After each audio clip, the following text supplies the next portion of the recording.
anayesema riziki mafungu 7 anakupotosha. Wewe akili, yaani unaacha kusoma unabaki unakariri nyimbo, si ndio?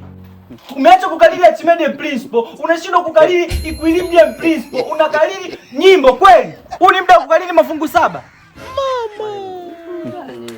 Wewe unaita burudani shuleni. Nikikuuliza maswali unafeli. Nikikuuliza mafungu 7 yale yanamaanisha nini utanijibu wewe? Niache na changanyikiwa. Sinakuuliza. Akili zangu ziko. Niko utanijibu. Haya.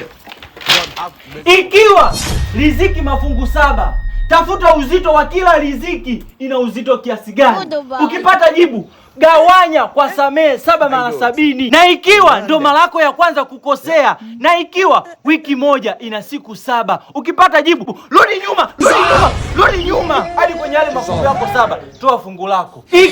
Ikiwa namba 7 uwanjani huwa inamwakilisha Cristiano Ronaldo, je, namba 7 ina maana gani wakikutana Pididi na Pipitida? Ukipata jibu, gawanya kwa riziki mafungu 7, kisha changanua sentensi hiyo kwa njia ya matawi. Tafuta ni wangapi wamekosa, ikiwa kuna mboga 7, kuna majumba 7 na kuna maduka 7. Tasibora tu nichape kwa sababu mwalimu mimi inaonekana unanionea tu mimi. Mimi nakuonea. Nichape tu mwalimu. Nitafanyaje? Mwalimu.